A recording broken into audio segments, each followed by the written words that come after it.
Hello प्यारे बच्चों, कैसे हैं। स्वागत है फिर से आपका हमारे खूबसूरत से चैनल केमिस्ट्री यूरेका में। और आज हम पढ़ाने जा रहे हैं आपको क्लास 9th का टॉपिक है, वो है वाष्पीकरण। ठीक है, तो मुख्य रूप से हिंदी मीडियम के बच्चों के लिए है बच्चों ये, और इंग्लिश मीडियम के बच्चे भी इसको समझ सकते हैं। ठीक, दोनों ही भाषाओं में आनी चाहिए हमको। हिंदी हमारी मातृभाषा है और हमको अंग्रेजी अपना कैरियर बनाने के लिए भी चाहिए। दोनों भाषाओं में हमें सामंजस्य स्थापित करना चाहिए। तो यहाँ पर वाष्पीकरण है। तो वाष्पीकरण जो टॉपिक है वो है पहले चैप्टर का, जिसका नाम है हमारे आसपास के पदार्थ। आसपास हमारे ठोस, द्रव, गैस बहुत सारे पदार्थ हैं और उन्हीं में से जो द्रव का वाष्पीकरण, ठीक, आज हम पढ़ाने जा रहे हैं। तो वाष्पीकरण बच्चों जानते हैं आप कि वाष्पीकरण में क्या होता है कि जो नदियों का, तालाबों का, नालों का जो पानी है गर्मियों में बहुत कम हो जाता है। बहुत कम हो जाता है, आपने देखा होगा। क्यों? कि तापमान बढ़ने से पानी वाष्प अवस्था में बदलता रहता है ज़्यादा। आपने देखा होगा गर्मियों में कपड़े जल्दी सूख जाते हैं, तो वाष्पीकरण ज़्यादा होता है। पानी का वाष्प अवस्था में बदलना किसी भी ताप पे हो सकता है, किसी भी तापमान पर हो सकता है। ठीक, तो ये वाष्पीकरण है। और एक होता है उबलना। किसी भी द्रव का जो उबलना होता है वो एक निश्चित ताप पे होता है, 100 डिग्री सेल्सियस पर। उसे क्वथन कहते हैं हम। तो इसको समझिए थोड़ा सा। एक वाष्पीकरण है और एक है दूसरी तरफ हम ले रहे हैं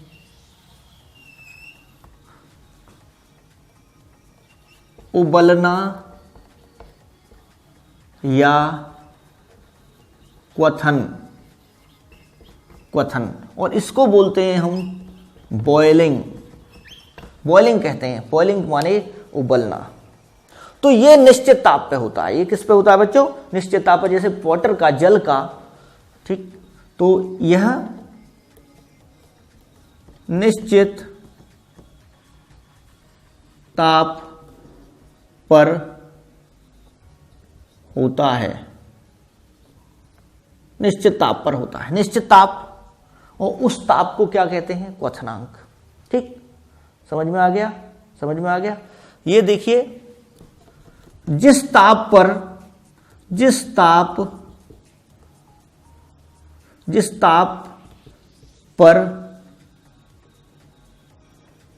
द्रव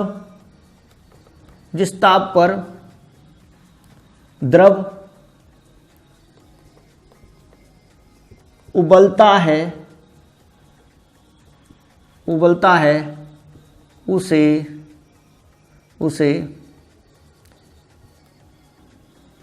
क्वथनांक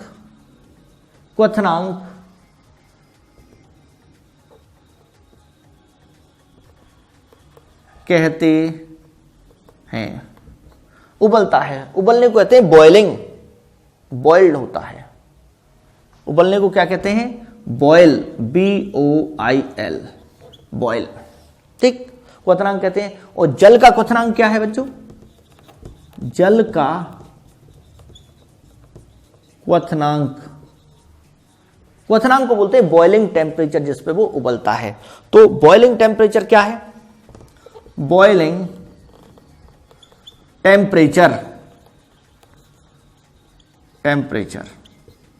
क्वथनांक 100 डिग्री सेल्सियस होता है। 100 डिग्री सेल्सियस होता है। 100 पे ही उबलेगा। क्लियर? तो अब इसमें और इसमें अंतर क्या है? अब देखिए, कपड़े जो हैं वो जल्दी सूख जाते हैं, है ना। इसमें भी वाष्प अवस्था में बदलता है, उबलने में भी वाष्प अवस्था में बदलता है द्रव, और वाष्पीकरण में भी वाष्प अवस्था में बदलता है। लेकिन ये किसी भी ताप पे हो सकता है, क्वथनांक से नीचे। 20 डिग्री सेल्सियस पे भी पानी वाष्प अवस्था में बदल सकता है। 40 डिग्री सेल्सियस पे भी वाष्प अवस्था में बदल सकता है। ठीक, तो किसी भी ताप पे, यानी कि यहां तक देखिए कि जाड़ों के मौसम में भी अगर बिल्कुल भी धूप ना निकले, तापमान बहुत कम हो, फिर भी 1-2 दिन में कपड़े सूख जाते हैं। टाइम ज़्यादा लगता है तो इसका मतलब वाष्पीकरण तो हो रहा है वहाँ।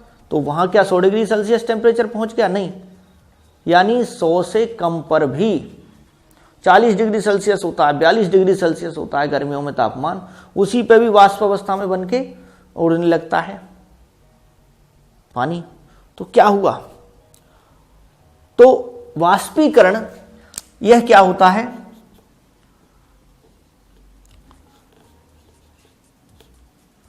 यह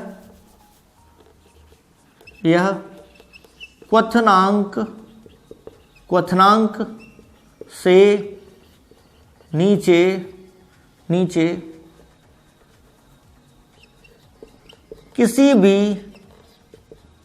किसी भी ताप पर हो सकता है। क्वथनांक से नीचे किसी भी ताप पे हो सकता है ये वाष्पीकरण। ठीक है, ये बात अलग है कि ये द्रव की प्रकृति पर निर्भर करता है कि कौन कितना वाष्पीकरण करेगा।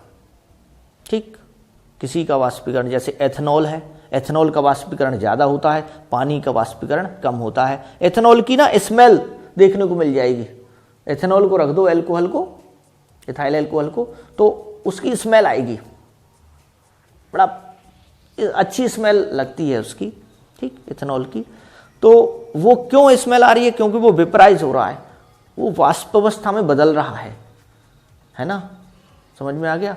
पेट्रोल है, पेट्रोल, डीजल, इनकी वाष्प बहुत तेजी से बनती है, जब भी तो इनको खुला नहीं छोड़ सकते आप, है ना। तुरंत जैसे ही गाड़ी में डलवाएंगे, टंकी जो होती है तो उसमें डलवाएंगे तो तुरंत ढक्कन बंद करते हैं। भाई क्या होगा? उड़ गया तो पैसे बर्बाद हो जाएंगे, है ना। तो जल्दी से उसका ढक्कन बंद करते हैं टंकी का, जिससे कि वो वेपराइज ना हो जाए, वाष्प अवस्था में ना बदल जाए। लेकिन पानी के साथ ऐसा नहीं होता। पानी को खुला रख दो तो वो बहुत कम वाष्प अवस्था में बदलेगा। ठीक, समझ में आ गया? तो यहां देखिए, अब इसको कैसे परिभाषित किया जा सकता है।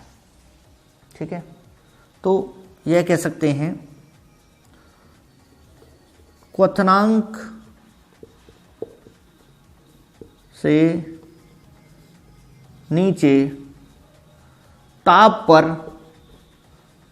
पर द्रव का वाष्प अवस्था में बदलना वाष्पीकरण कहलाता है। वाष्पीकरण कहलाता है। वाष्पीकरण कहलाता है। ठीक है बच्चों, अब इसको समझिए कि जल उबलेगा तो 100 पे ही, लेकिन वाष्पीकरण उसका 50 पे भी हो सकता है, 40 पे भी हो सकता है। ठीक है ना। अब होता क्या है, देखिए, मान लीजिए ये कोई आपके पास द्रव है, जल ही मान लीजिए, जल है। अब होगा क्या कि इसको थोड़ा सा धूप में रख दीजिए, धूप में रख दीजिए या हवा में रख दीजिए। धूप में रख दिया आपने, ठीक। तो यहां पर या तो हवा द्वारा, हवा से भी हो सकता है, या फिर सूर्य की गर्मी है। तो देखिए होगा क्या कि जो ऊपर के पार्टिकल हैं, ये ऊपर के हैं कण, ये किसके कण हैं? ऊपर के हैं। और ये नीचे के कण हैं, ये नीचे के कण हैं। तो ऊपर के जो कण हैं, ऊपर के क्या करेंगे कि इनको ऊर्जा या तो हवा द्वारा मिले या सूर्य की गर्मी से मिले, किसी तरह से ऊपर से मिले। तो ये जो कण होते हैं, किसी तरह से इन कणों को, ये जो सतह पर कण हैं, ये किस पे हैं? सतह पर कण, सतह के जो कण हैं, ठीक। इनको ऊर्जा मिलती है, ऊर्जा कहीं से भी मिल रही है। मान लो सूर्य है, ये हमारे ये सूर्य भगवान हैं और इनसे किरणें आ रही हैं, किरणें आ रही हैं इनसे, ठीक। और ये जैसे ही जल के अणुओं पे पड़ती हैं तो जल के अणुओं की ऊर्जा बढ़ जाती है, गतिज ऊर्जा बढ़ जाती है। गतिज ऊर्जा बढ़ जाएगी क्योंकि पहले कौन से अणु पड़ रहे हैं, ऊपर का जो पानी होता है ना, आपने देखा होगा तालाब का ऊपर का जो पानी होता है, ऊपर ऊपर वो गर्म हो जाता है। क्यों? कि वो सीधा संपर्क में होता है किसके, धूप के, है ना। धूप उस पर ज्यादा पड़ती है, किस पे, जो ऊपर कण होते हैं। नीचे वालों पे नहीं इतनी पहुंच पाती, नीचे का पानी फिर भी ठंडा रहता है। और मछलियां वगैरह जो होती हैं, मछलियां या जलीय जीव नीचे रहना पसंद करते हैं क्योंकि नीचे ठंडा पानी रहता है। गर्मियों के दिनों में आपने देखा होगा। तो इन कणों की ऊर्जा ज्यादा हो गई और ये कण ऊर्जा पाके, ये जो कण हैं ऊर्जा इनको जब मिलेगी और सूर्य की गर्मी यहां तक भी आ रही है, सब जगह आएगी, है ना। तो ये जो कण हैं ये ऊर्जा पाके कहां चले जाएंगे, वाष्प अवस्था में। किस में पहुंच जाएंगे ये, वाष्प अवस्था में, ठीक। ये वाष्प अवस्था में चले जाते हैं ऊपर के जो कण होते हैं। और जो आकर्षण बल होता है, जैसे ये वाला जो कण है नीचे, ये वाला जो कण है ये ऊपर वाले को बांधे रखता है, लेकिन जब इसे ऊर्जा मिलेगी बाहर से तो ये कण ऊपर चला जाएगा, ठीक। ऊपर के सतह के जो कण हैं वो ऊपर जाते रहते हैं, या तो हवा द्वारा, हवा से भी ये ऊर्जा मिल सकती है। हवा जब तेज चलती है, देखा होगा आपने गर्मियों के दिनों में, गर्मी के दिनों में हवा जब तेज चलती है तो उसे कहते हैं लू, लू चल रही है तो उसमें गर्मी ज़्यादा होती है, तब पानी बहुत ज़्यादा सूखता है नदी तालाबों का, तो वो भी इसको पहुंचा सकता है। अगर धूप भी ना निकली हो लेकिन हवा चल रही है तो भी कपड़े सूख जाते हैं। क्यों? कि हवा भी अपनी ऊर्जा से किसको, जल के कणों को वाष्प अवस्था में परिवर्तित कर देती है। समझ में आ गया बच्चों? तो नीचे के जो कण हैं वो सुरक्षित रहते हैं, नीचे के जो कण हैं वो क्या रहते हैं, वो सेफ रहते हैं। समझ में आ गया बच्चों? तो अब यहां पर देखिए इसमें क्या होता है कि यहां पर हमने लिया, उबलने में क्या होता है, ये द्रव लिया हमने, द्रव है। अब इसको गर्म करो, इसको गर्म किया हमने, ठीक। गर्म करने पर क्या होगा, सबसे पहले कौन से कणों की ऊर्जा ज्यादा होगी, सबसे पहले कौन से वाले कण जो है ऊर्जा ग्रहण करेंगे, ये वाले कण, इनको ऊर्जा मिलेगी। किसको, नीचे वालों को। नीचे वाले कण जो है ऊर्जा पाके गर्म हो रहे हैं। ये सिलेंडर लग रहा है, कोई सा भी सिलेंडर हो सकता है, इंडियन का, भारत का, आप कोई सा भी सिलेंडर लगा सकते हो यहां पर, ठीक है बच्चों।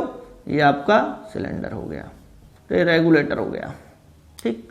तो यहां से गैस आ रही है और आप उसको गर्म कर रहे हो, और गर्म होने पे ये जो नीचे वाले जो कण हैं जो बॉटम में रहते हैं, तली में, उनकी ऊर्जा बढ़ेगी और वो कण कहाँ जाएंगे, ऊपर। ये कण एक दूसरे को ऊर्जा देंगे, ठीक है। इस तरह से देखा होगा आपने, जब गर्म करते हैं बुलबुले निकलते हैं, नीचे से बुलबुले निकलते हैं, ठीक। ये ऊपर जा रहे हैं, ये ऊपर जा रहे हैं, और ऊपर जाके ये किस में परिवर्तित हो रहे हैं, किस में परिवर्तित हो रहे हैं, ये वाष्प अवस्था में, ये वाष्प बन रही है। समझ में आ गया? ये ऊपर जा रहे हैं कण, यहां से मैंने ग्रीन से दिखा रहा हूं, ठीक। और जब सबकी ऊर्जा समान हो जाती है, सबकी ऊर्जा क्या हो जाएगी, जब समान हो जाएगी, पूरे आपके जितने भी कण हैं सबकी ऊर्जा समान हो जाएगी, तो द्रव उबलने लगता है।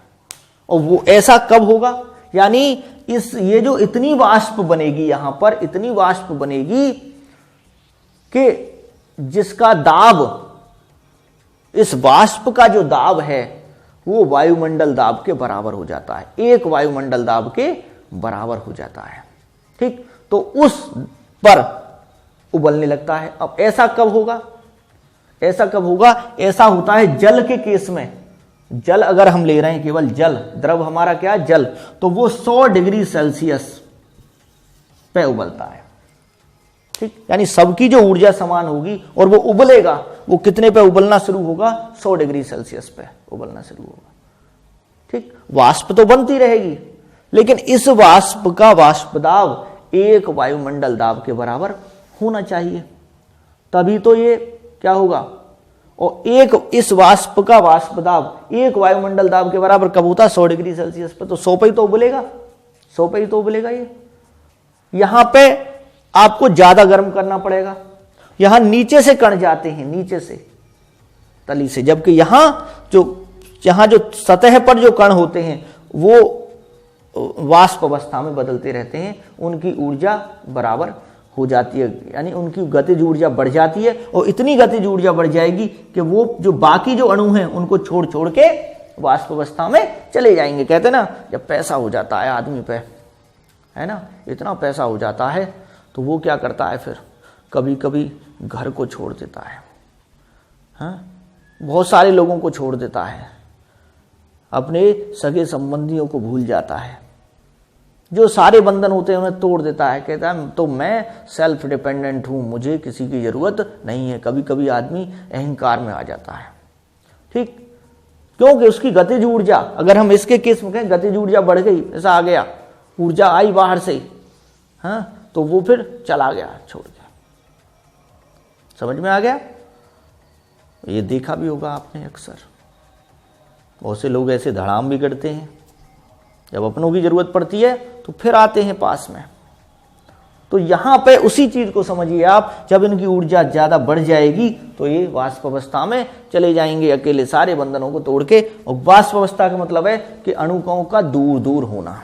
ठीक है बच्चों, तो ये मैंने आपको वाष्पीकरण समझाया है, वाष्पीकरण में और क्वथन में क्या अंतर। अब देखते हैं बच्चों हम कि वाष्पीकरण को प्रभावित करने वाले कौन कौन से कारक हैं। ठीक है, तो देखते हैं वाष्पीकरण को प्रभावित करने वाले कारक। वाष्पीकरण को प्रभावित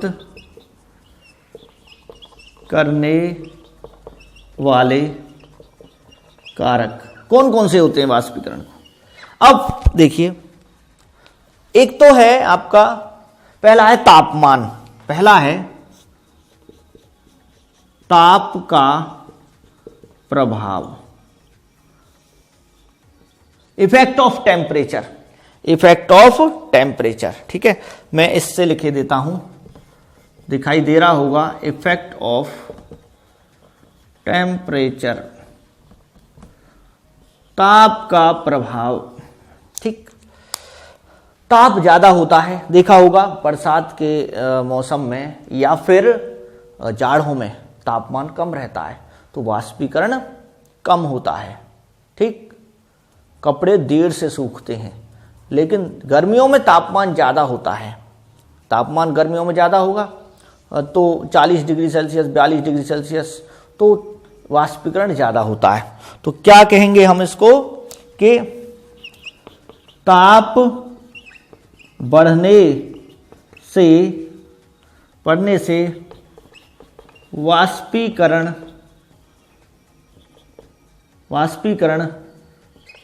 अधिक होता है, वाष्पीकरण अधिक होता है। ठीक, समझ में आ गया बच्चों। तो अब दूसरा फैक्टर क्या है, दूसरा है कि पृष्ठ सतह का क्षेत्रफल, पृष्ठ सतह का क्षेत्रफल, पृष्ठ सतह का क्षेत्रफल। ये क्या होता है बच्चों, पृष्ठ सतह यानी सरफेस एरिया, सरफेस एरिया। ठीक, इसको मैं ग्रीन से लिखे देता हूं, थोड़ा अच्छा लगेगा, सरफेस एरिया। ठीक, अब देखो समझो बच्चों, सरफेस एरिया क्या है। आपने देखा होगा छोटे कप में चाय लेते हैं, तो देर से ठंडी होती है। कभी कभी जीभ भी जल जाती है, हमारी जीभ जल जाती है ना, जल्दी जल्दी पीते हैं हम चुस्की लेके, ठीक। तो क्योंकि वो ठंडी नहीं हो पाती, छोटा साइज है उसका। लेकिन उसी को अगर आप बड़े किसी कटोरे में, ठीक है, या बड़े बर्तन में, प्लेट में लें, अगर हम प्लेट में अगर हम चाय को लें, ठीक है, ऐसे करके पीते हैं ना। और क्या करते हैं कि दूध जब पीते हैं बच्चे, तो बड़ा जो अगर प्लेट लेंगे हम, उसमें दूध करके पिएंगे तो वो जल्दी ठंडा हो जाता है, क्योंकि उसका सरफेस एरिया ज़्यादा होता है।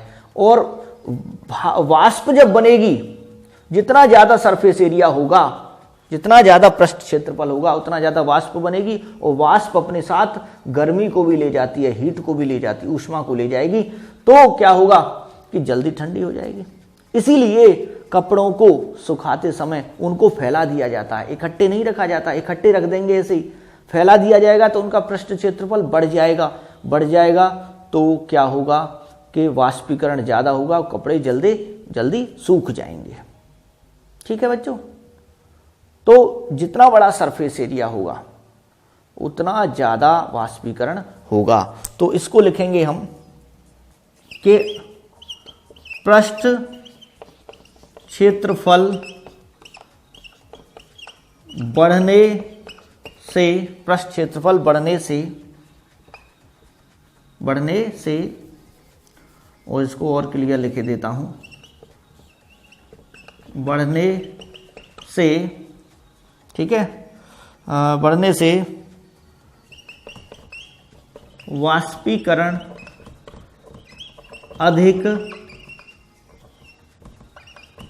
होता है, वाष्पीकरण अधिक होता है। पृष्ठ क्षेत्रफल का प्रभाव हो गया। दो फैक्टर हमने आपको यहां बताए हैं। ठीक बच्चों, अब देखते हैं तीसरा फैक्टर। यहां से हम इसको हटा देते हैं और यहां पे हम आपको और जो हैं फैक्टर वो बता सकते हैं। ठीक बच्चों, यहां पर देखिए, और देखिए प्रभावित करने वाले कारक हैं, तो इसे मैं यहां पर तीसरा हो गया वायु की गति, हवा की गति। ठीक, तो हवा या वायु की गति, speed of wind, speed of wind. आपने देखा होगा बच्चों कि अगर हवा तेज चल रही है तो कपड़े जल्दी सूख जाएंगे। बर्तन में रखा हुआ दूध जल्दी ठंडा हो जाता है, इसीलिए तो पंखा चला देते हैं, है ना। घरों में क्या होता है कि दूध ठंडा करने के लिए पंखा चला देते हैं, तो क्या होगा कि हवा की गति बढ़ जाएगी। और वो जो हवा है, हवा के जो अणु हैं, जब वो टकराएंगे द्रव से तो उनकी गति को भी क्या है, बढ़ा देंगे और वो जल्दी वाष्प अवस्था में बदल जाएंगे। तो हवा की गति जितना ज़्यादा होगी उतना कपड़े जल्दी सूखेंगे, गर्म जो द्रव है वो जल्दी ठंडा होगा वाष्पीकरण की वजह से। ठीक है, तो इसमें देखते हैं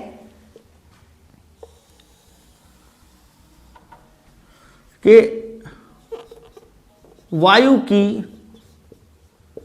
गति अधिक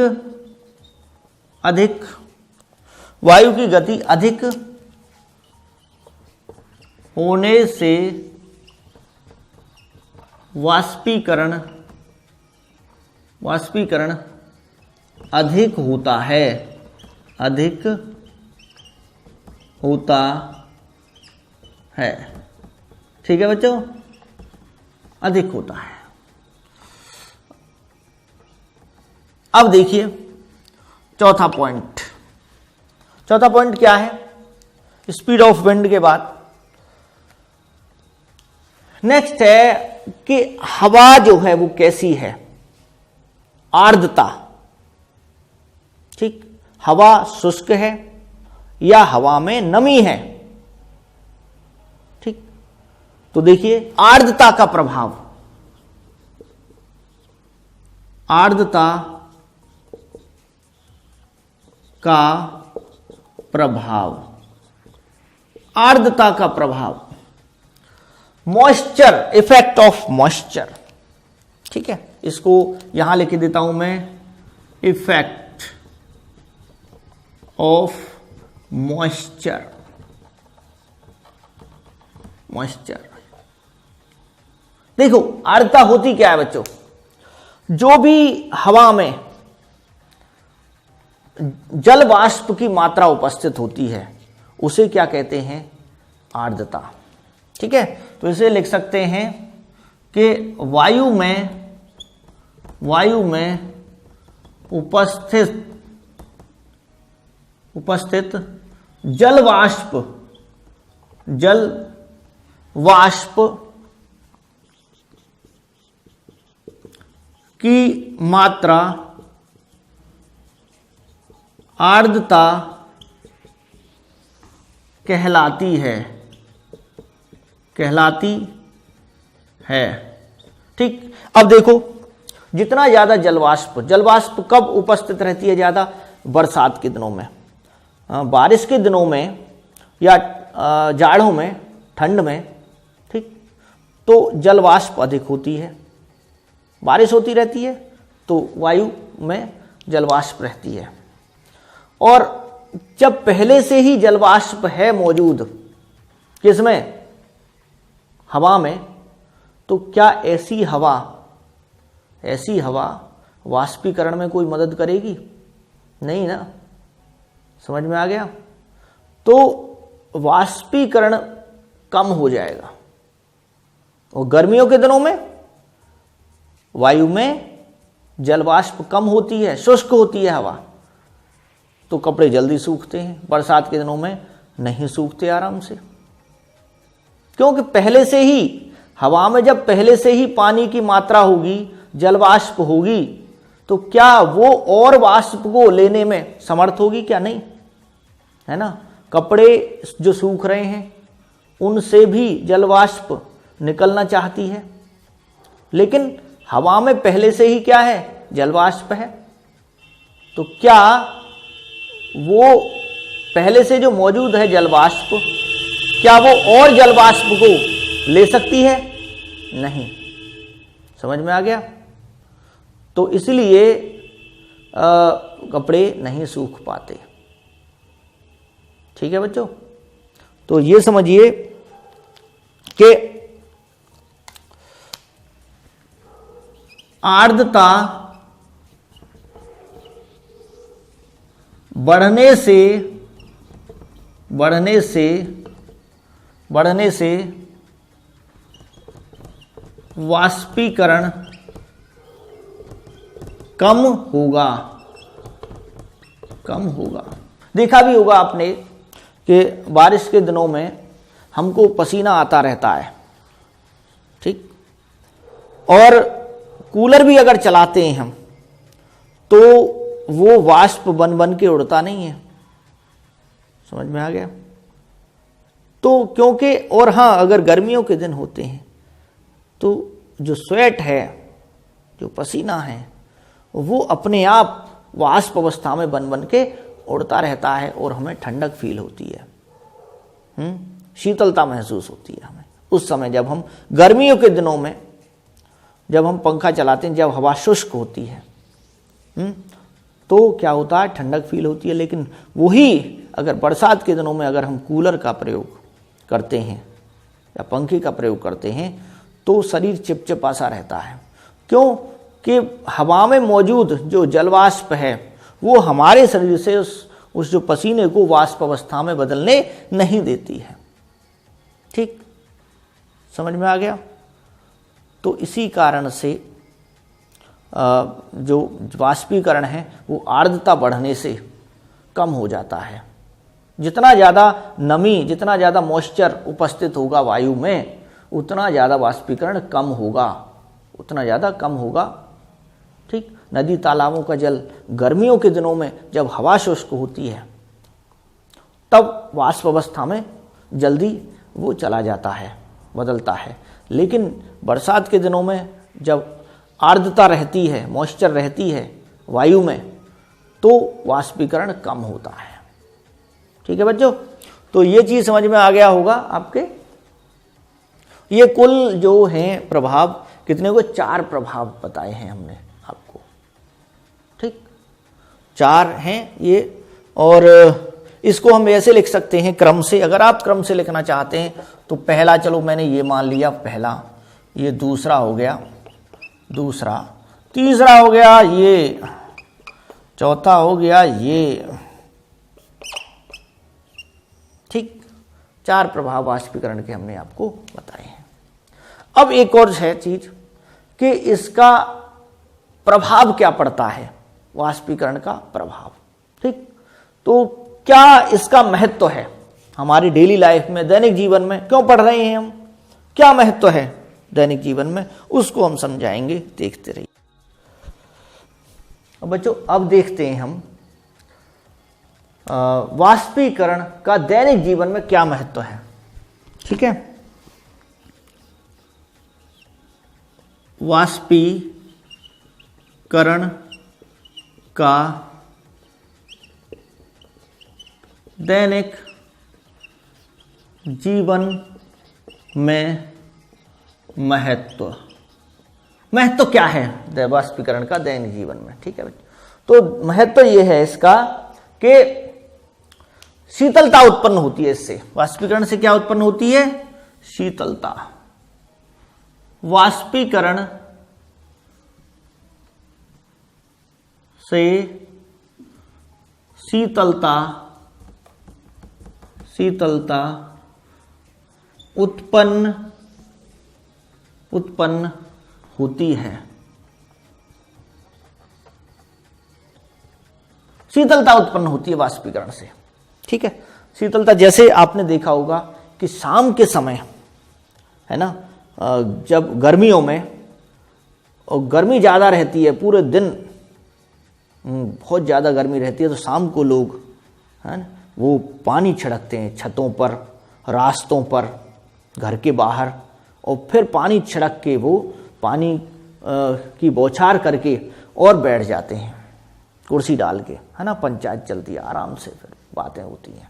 ठीक, तो वो क्या है, वो है कि शीतलता, आसपास की जो हवा है वो ठंडी हो जाती है।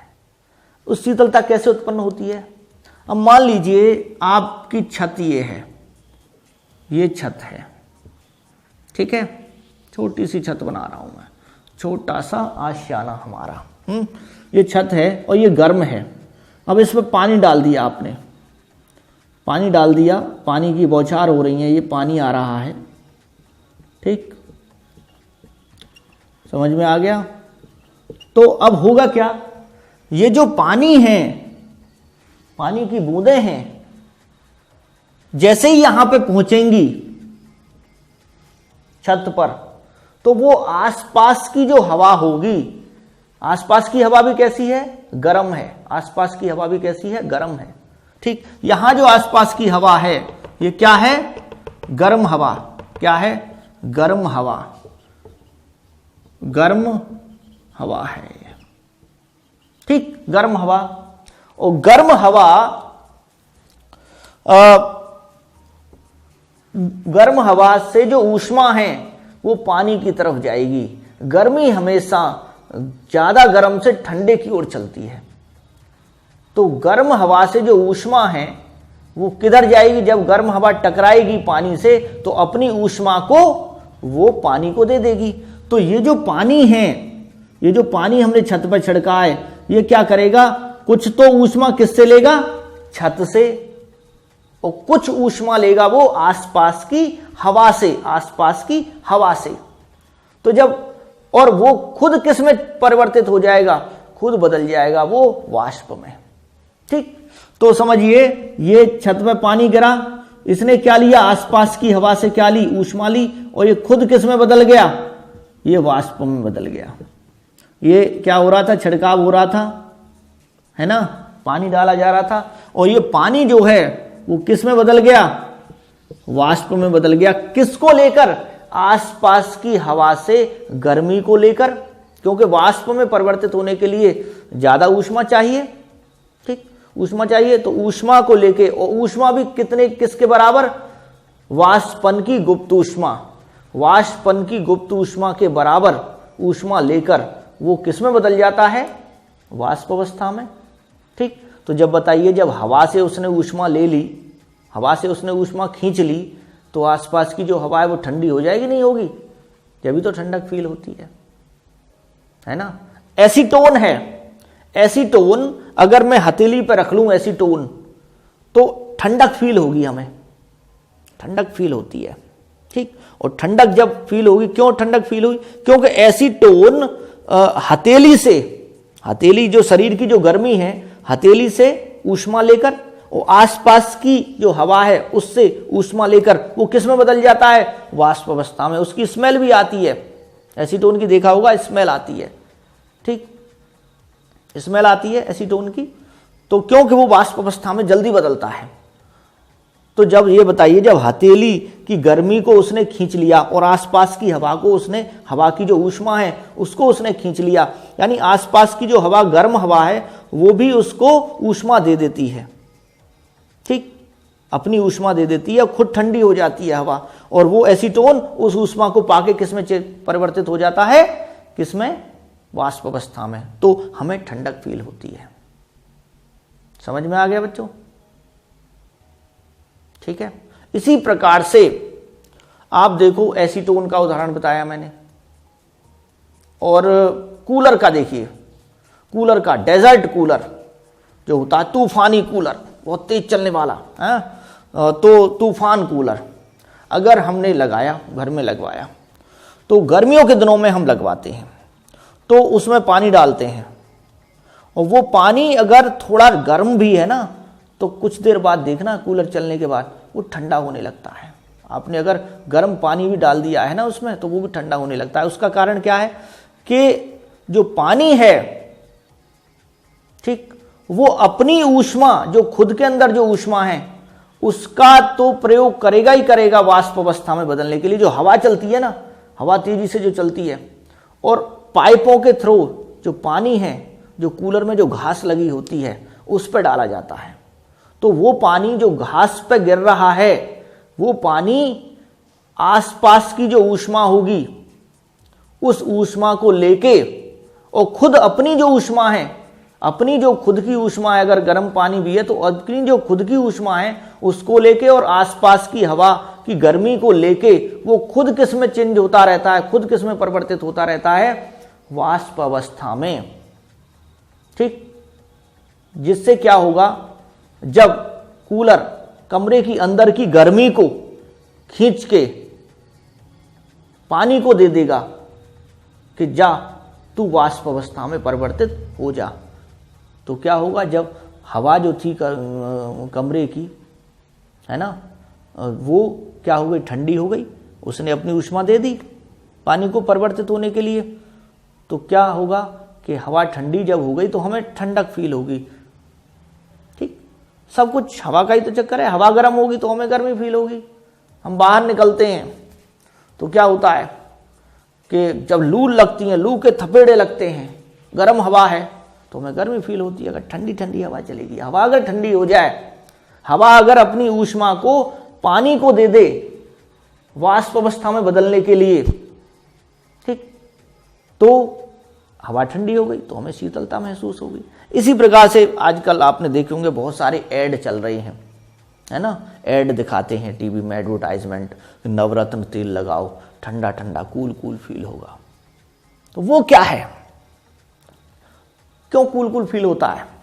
कूल कूल इस वजह से फील होता है कि सिर पर जैसे ही लगाएंगे, हम कहते हैं नवरत्न तेल लगाइए, तो वो तेल ऐसा है कि वो सिर, जो सिर है हमारा, हाँ, उसकी गर्मी को लेके खींच के और आसपास की हवा, आसपास की जो गर्म हवा है और इस सिर की, हमारे सर की जो गर्मी है उसको लेके खुद किस में बदल जाता है, खुद बदल जाता है, वो वाष्प अवस्था में।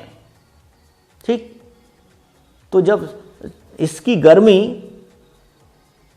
चली गई, उसका प्रयोग हो गया वाष्प अवस्था में बदलने के लिए तेल को, और आसपास की हवा भी ठंडी हो गई, तो हमें ठंडक फील होगी नहीं होगी, है ना। इसका साइंटिफिक रीजन है।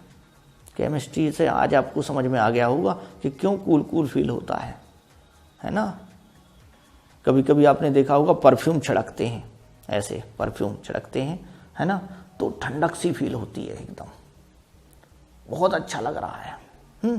ठंडक सी फील होती है। क्यों होती है? क्योंकि परफ्यूम जो हमने छिड़का उसकी स्मेल भी आती है, वो हमारे शरीर की गर्मी को लेके और आसपास की हवा को खींच के कि खुद किस में बदल गया, वाष्प अवस्था में।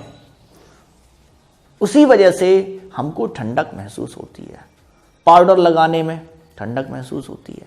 उसी का यही भी कारण है, वाष्पीकरण। ठीक, और तो और एक और चीज और बताते हैं। घड़ा है, घड़े में पानी रख दो आप, तो वो कुछ हद तक ठंडा हो जाता है। पानी भर के रखोगे, वो गर्मियों के दिनों में बहुत अच्छा काम करता है। लीजिए ये घड़ा है, और इस घड़े में क्या होता है, पानी भरा हुआ है। ये क्या है? वाटर है। ठीक, वैसे दिखाना तो नीले से चाहिए था, लेकिन कोई बात नहीं, ये ग्रीन से भी दिखा सकते हैं इसको हम। ये वाटर है। क्या है? वाटर, यानी जल भरा हुआ है। ठीक, अब अगर थोड़ा गर्म भी है पानी, तो कुछ देर में थोड़ा ठंडा हो जाता है। अंतर अपने आप ही देख सकते हो गर्मियों के दिनों में आप। ठीक, होता क्या है कि ये जो घड़ा है, ये किससे बना होता है? चिकनी मिट्टी से बना होता है, और इस पर नीचे की तरफ, अंदर की तरफ छोटे छोटे छिद्र होते हैं, छोटे छोटे छिद्र होते हैं इस पे घड़े में। अब इन छिद्रों से होकर जो पानी है वो क्या करेगा? पानी बाहर आएगा। कहां आया पानी? छिद्रों से होकर अंदर से बाहर आया। ठीक है बच्चों, बाहर आया, और ये पानी जो है, ये जो जल है, खुद किस में बदलना चाहेगा? वाष्प अवस्था में। वाष्प अवस्था में। तो वाष्प अवस्था में बदलने के लिए ये क्या करेगा कि अंदर जो पानी की जो ऊष्मा है, उसका प्रयोग करेगा वाष्प अवस्था में बदलने के लिए। तो ये बताइए कि जब खुद ही, कहते ना, हम अपने पैसे को हम खुद ही अपने को बड़ा बनाने के लिए इस्तेमाल कर रहे हैं, अपने पैसे से हम खुद अपना बिजनेस खड़ा कर रहे हैं। ऐसे ही ये क्या है? ये जो जल है, जल पहले तो बाहर आया, छोटे छोटे छिद्रों से बाहर आ गया, और बाहर आके वो इस पानी की जो ऊष्मा है और आसपास से जो ऊष्मा लेगा, आसपास की जो हवा है, यहां आसपास की हवा है, ठीक है, ये यहां पे हवा है, तो इस हवा से वो ऊष्मा लेगा। ठीक, और अंदर की अपनी भी ऊष्मा है उसका प्रयोग करेगा किसके लिए? वाष्प अवस्था में बदलने के लिए। यानी ये कहां चला जाएगा? वाष्प अवस्था में। पानी वाष्प अवस्था में चला गया। ठीक, वाष्पीकरण होता रहेगा धीरे धीरे। तो बताइए, जब जल की ही ऊष्मा प्रयोग की जा रही है वाष्पीकरण के लिए, तो क्या जल ठंडा नहीं हो जाएगा? ठंडा हो जाएगा। ठीक, और जितना ज्यादा वाष्पीकरण होगा उतना ज्यादा ठंडा होगा जल। तो ये मैं जो दिखा रहा हूं, ये जल के अणु किस में जा रहे हैं? वाष्प अवस्था में। और किसको लेके? अपनी ही खुद की ऊष्मा को लेके, जैसे कूलर में होता है ना। इसका आप एक्सपीरियंस भी कर सकते हो। अगर फ्रिज नहीं है घर में और आप चाहते हो कि गर्मी के दिन में हम ठंडा पानी पिएं, तो एक तरीका और बता रहा हूं आपको कि पानी की बोतल भर के रखो। कूलर चल रहा है, फ्रिज नहीं है, कूलर है, बजट नहीं है, चलो कोई बात नहीं, और कूलर के पानी में आप उस बोतल को बंद करके डाल दीजिए, पानी भर के, उसमें ताज़ा पानी भर के कूलर के पानी में डाल दीजिए। देखना घंटे आधे घंटे बाद, ठीक है, आप 15-20 मिनट में ही फ़र्क देख लेना, ठंडा हो जाएगा। बोतल का पानी ठंडा हो जाएगा, पीजिए फिर उसको। तो क्योंकि पानी ठंडा हुआ कूलर का, तो उससे जो बोतल में आपने पानी डाला था वो भी ठंडा हो गया। तो पानी की खुद की ऊष्मा प्रयोग होती है वाष्पीकरण के लिए। आसपास की हवा से तो ऊष्मा लेता ही है, लेकिन अपनी खुद की ऊष्मा को भी वो प्रयोग करता है, तो शीतलता महसूस होती है। बहुत सारे क्वेश्चन एनसीईआरटी में दे रखे हैं। जैसे एक क्वेश्चन है कि ये क्वेश्चन भी है कि तस्तरी जो होती है उसमें चाय जल्दी ठंडी हो जाती है, जबकि छोटे कप में चाय ठंडी जल्दी नहीं होती। उसका कारण भी बताया था। डेजर्ट कूलर, जो तूफानी कूलर है, वो गर्मियों के दिनों में अच्छा काम करता है और बरसात के दिनों में काम नहीं करता है अच्छा। बरसात के दिनों में आप जानते हो कि हवा में पहले से ही क्या उपस्थित रहेगी, जलवाष्प, आर्द्रता। तो क्या वाष्पीकरण ज़्यादा होगा, वाष्पीकरण होगा कम, वाष्पीकरण नहीं होगा, है ना। तो फिर क्या ठंडक महसूस होगी? नहीं होगी, नहीं महसूस होगी ठंडक। शाम के समय पे गर्मियों में लोग छतों पे, रास्तों में छिड़काव क्यों करते हैं सड़कों पे? इसका भी क्या शीतलता उत्पन्न होती है, ठीक। तो और गर्मियों के दिनों में सूती कपड़े ही अच्छे क्यों लगते हैं?